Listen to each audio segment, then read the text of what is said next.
Hi, everybody. Episode 34. Lyndon Baines Johnson and his domestic program, The Great Society.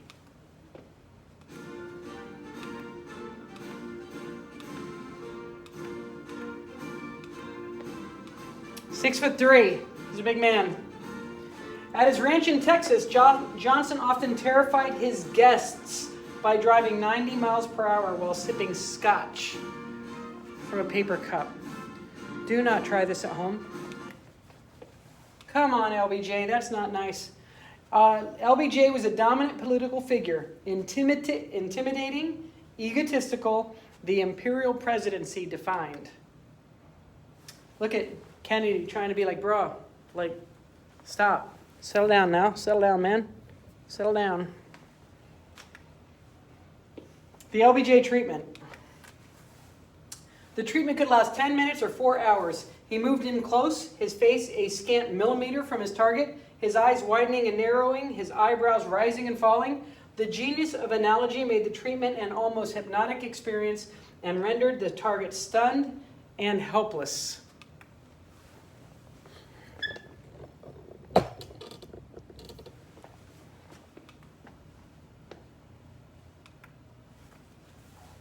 He just keeps getting closer and closer and closer. Can you see what I see? Yeah.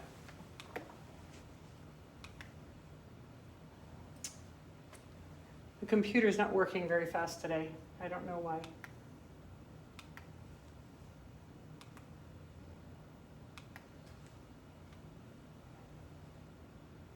Puppies!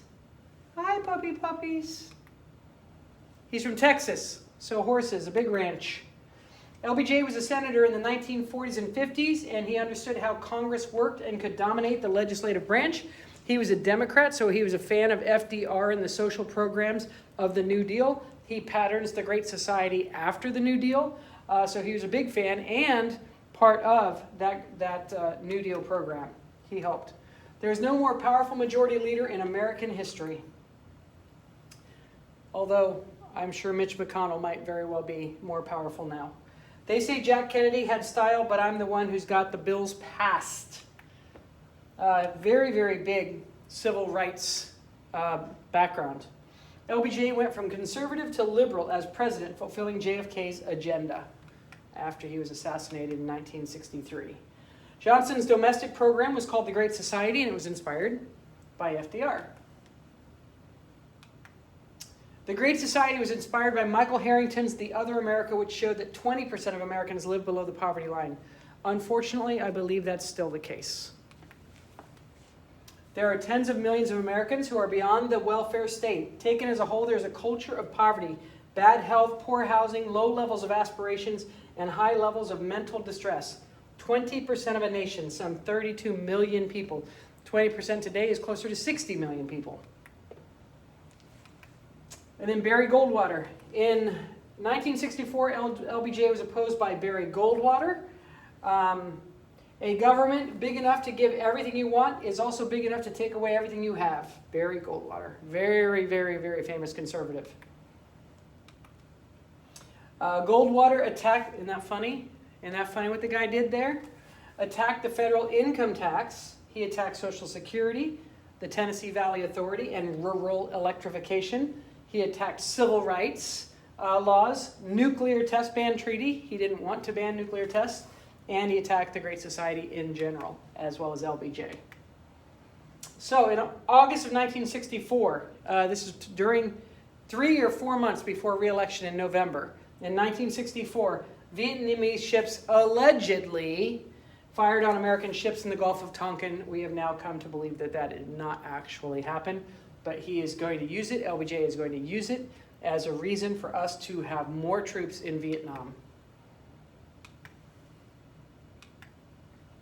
LBJ used the Gulf of Tonkin incident to escalate the war in Vietnam, demanded unprecedented wartime powers from Congress and for political gain in an election year, 1964. He does get reelected. LBJ created the Gulf of Tonkin Resolution, which gave him a blank check from Congress to intervene in Vietnam. In other words, as the president, whatever he wanted. which put a lot of us in Vietnam as a result.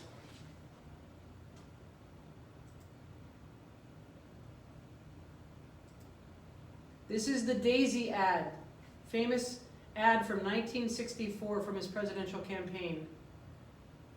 Sorry, the computer is slow.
Wow.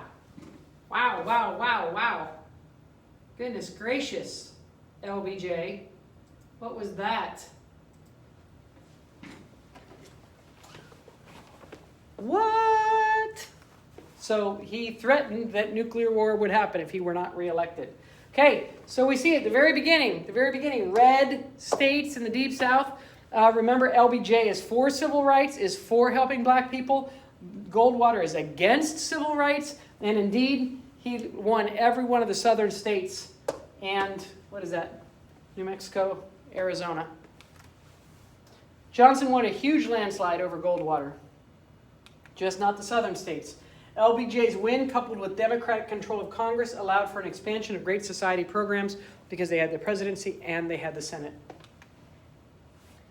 We have the opportunity to move not only toward the rich society and the powerful society, but upward to the Great Society. The Great Society rests on abundance and liberty for all. It demands an end to poverty and racial injustice. He cared a lot about the people of Appalachia. Appalachia equals the Smoky Mountains. And historically, the people in the Smoky Mountains are often have no electricity, no running water, no toilets, no anything. And he's trying to help a lot of the people, especially in Appalachia. The Green Society program focused on education and job training to help disadvantaged people break the cycle of poverty. There it is, Appalachia, Smoky Mountain area. Part of Tennessee. Part of Tennessee, the eastern part of Tennessee and the western part of North Carolina. Congress doubled funding of the EEOC and granted $1 billion to develop Appalachia, the Equal Employment Opportunity Commission. Department of Urban and Housing, Department of Housing and Urban Development. So he's trying to help people that couldn't afford to get housing. LBJ created the Department of Transportation and the Department of Housing and Urban Development.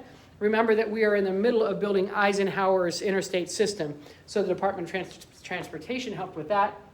And HUD, even still today, helps with affordable housing, especially in inner cities and in rural areas. LBJ approved money for students, not schools, and got around separation of church and state as a result. In 1965, Medicare and Medicaid began. That's only been, 55 years ago, providing medicine and health maintenance for elderly and the infirm. The Immigration and Nationality Act of 1965 abolished the natural origin quota, which meant only a certain number of people could come from certain places. This national origin system violates the basic principle of American democracy, the principle that values and rewards each man on the basis of his merit as a man. It has been un-American in the highest sense because it has been untrue to the faith that brought thousands to these shores even before we were a country. LBJ. Civil rights, a great society. Civil rights, a great society. Project Head Start was an anti-poverty program designed to improve performance of the underprivileged in school. So to give the poorer kids a head start, those that couldn't afford to start training their children when they were young because they were working so much. And then the twilight of the civil rights movement. The civil rights movement was the most successful when black and white people worked together for reform. The movement peaked in 1964-65 as civil rights leaders and Democratic president and Congress cooperated to achieve long-needed reforms. 1964, we have the Civil Rights Act. 1965, we have the Voting Rights Act. 1968, we have the Housing Act to help people get safe, affordable housing. LBJ, my goal is to shatter forever not only the barriers of law and public practice, but the walls which bound the condition of many by the color of his skin. To dissolve as best we can the antique enmities, hatreds of the heart which diminish the holder, divide the great democracy, and do wrong, great wrong, to the children of God, all of the children of God. LBJ helped pass the Civil Rights Act of 1964, banning all racial discrimination in private facilities open to the public. In other words, you can no longer have Jim Crow laws. You can no longer ban people from eating in a restaurant, from having to go to the back, or having separate drinking fountains. We have lost the South for a generation, and it's true for longer than that. Now, ever since LBJ, the Deep South is now red, is Republican. The EEOC, LBJ supported the Equal Employment Opportunity Commission and ended discrimination in hiring. You couldn't hire based on race. In 1964, the 24th Amendment eliminated poll taxes. So that's just before the Voting Rights Act was passed. They got rid of poll taxes because it's not right to be able to make people pay to be able to vote. That obviously benefits the rich and hurts the poor. Jim Crow is dead. In 1965, LBJ's Voting Rights Act attacked discrimination at the polls, including literacy tests and grandfather clauses, those black codes. In 1964, during the Freedom Summer, both black and white students joined to deal with discrimination and racism in the South. They went and tried to help people register to vote. They were fearful. They were intimidated. They feared for their lives, for their jobs, for their housing, if they went to vote. And sadly, in June of '64, a black man and 2 white civil rights workers were found murdered. 21 white Mississippians were arrested, but the all-white Southern jury did not convict even one of them. And they were looking for them for months. They just disappeared, apparently shortly after they went across state lines. And those are the people that were blamed. And those are the people that got off. Edgar Ray Preacher Killen, former Ku Klux Klan organizer involved in murdering the 3 civil rights activists in 1964. He was found guilty of 3 counts of manslaughter in 2005, the 41st anniversary of the crime. His punishment was 3 times 20 years in prison, although he was 80 years old at the time of the verdict. And then famously in 1964, an integrated Mississippi Freedom Democratic Party was denied its seat at the Democratic National Convention. The Democratic National Convention is where all the Democratic parties from every single state go. However, the Mississippi Democratic Party was entirely white. And so Fannie Lou Hamer and busloads and busloads and busloads of black people went, and they called themselves the Mississippi Freedom Democratic Party, and they demanded that they be seated instead of this all-white Democratic Party who did not represent all of the Democrats in the South. They made a compromise, and they said that 2 of them could go and vote in the Democratic convention. And they were like, no, screw that. We're not doing 2 of us. So Fannie Lou Hamer. All of this is on account we want to register to become first-class citizens. And if the Freedom Democratic Party is not seated now, I question America. Is this America, the land of the free and the home of the brave, where we have to sleep with our telephones off the hooks because our lives are threatened daily because we want to live as decent human beings in America? We didn't come all the way up here to compromise for no more than we gotten here. We didn't come all this way for no more than 2 seats because all of us is tired. I am sick and tired of being sick and tired. Fannie Lou Hamer. Freedom Summer. In early '65, MLK resumed his voter registration campaign in Selma, Alabama, and they were assaulted with tear gas by state troopers. The movie is fabulous. It's called Selma. At first, there are, I think, a few hundred people that march. Then they are beaten and tear gassed with horses. They had horses and clubs. This is John Lewis, who you've seen on the video, who just passed away a few months ago. And the next week, they came back and 25,000 people marched in Selma. It was incredible. Incredible. 1968, at the Olympics, the slow rate of reform and continued violence led to the rise of the Black Power movement. I am sorry, I can't remember what their names are. Bobby somebody, I think. They are standing up with the black glove. That is black nationalism. And they did that at the 1968 Olympics, and they were immediately sent home the next day for having had the audacity to do this at the Olympics in 1968. It's very brave. They did it anyway. In 1965, some black protests became more violent, like the Watts riots in LA. Again, a lot of people say that the black people were not the ones who started those riots, and yet, as a result, all of Watts was burned to the ground. There's a different type of Negro emerging. They are not going to wait for the evolutionary process for their rights to be a man. Riot participant. The breakdown of nonviolent civil disobedience deprived the movement of the moral high ground, and whites stopped supporting it. So when they started using violence, remember Malcolm X said by any means necessary. The Black Panthers, other militant groups, started demanding their rights, and that if you beat us, we will fight back. That's not what MLK Jr. believed, of course. This is Malcolm X. Famous movie. Watch Malcolm X. It's such a great movie. Malcolm X mocked MLK's passive methods of civil disobedience and demanded immediate action. He was assassinated in 1965. By the way, he became a Muslim, and he rejected those violent extremists and the belief that violence was the way, and he did believe in civil disobedience after becoming a Muslim. The time for you and me to allow ourselves to be brutalized nonviolently has passed.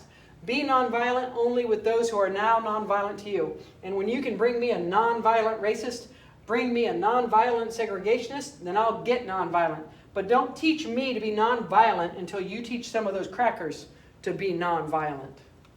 It's got a point. Black Panthers, move on over, or we'll move on over you. Famously, these hats, they would wear these hats. The Black Panthers openly brandished weapons in Oakland, California, and terrified the white community.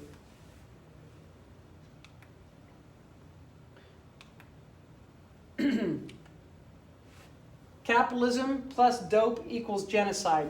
They believe very strongly that drugs were sent into the cities to make addicts out of black people. That's what the Black Panthers believed. We want power to determine the destiny of our black and oppressed communities. Education that teaches us our true history and our role in the present-day society. We want completely free health care for all black and oppressed people. We want an immediate end to police brutality and murder of black people, of other people of color, all oppressed people inside the United States. We want an immediate end to all wars of aggression because the poor and disenfranchised were more likely to be drafted. We want full employment for our people. We want an end to the robbery of the capitalists of our black community. We want decent housing fit for the shelter of human beings. We want decent education for our people that exposes the true nature of this decadent American society. We want freedom for all black people and oppressed people now held in U.S., federal, state, county, city, and military prisons and jail. We want trials by juries of our peers for all persons charged with the so-called crimes under the laws of this country. We want land, bread, housing, education, clothing, justice, peace, and people's community control of modern technology. Those are the demands of the Black Panther movement. Stokely Carmichael had led SNCC, the Student Nonviolent Coordinating Committee, but he urged an abandonment of peaceful demonstration. Our grandfathers had to run, run, run. My generation's out of breath. We ain't running no more. The failures to pass a civil rights bill isn't because of black power, isn't because of the Student Nonviolent Coordinating Committee. It's not because of the rebellions that are occurring in the major cities.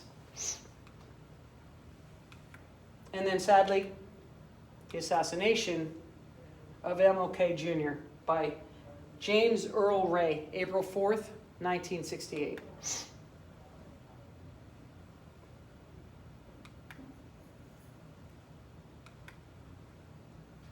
And then now I'm not sure if this is the speech he was going to read that night or the speech he had read the night before. I can't remember which. And then I got to Memphis, and some began to say the threats or talk about the threats that were out. People were afraid that he was going to be assassinated. What would happen to me from some of our sick white brothers? Well, I don't know what will happen now. We've got some difficult days ahead, but it doesn't matter with me now because I've been to the mountaintop, and I don't mind. Like anybody, I would like to live a long life. Longevity has its place, but I'm not concerned about that now. I just want to do God's will, and He's allowed me to go up to the mountain, and I've looked over, and I've seen the promised land. I may not get there with you, but I want you to know tonight that we as a people will get to the promised land. And I'm happy tonight. I'm not worried about anything. I'm not fearing any man. Mine eyes have seen the glory of the coming of the Lord. And then he was assassinated. I don't know if this was before or after. I can't remember whether it was what he was going to say or what he had just said. I think it is what he just said.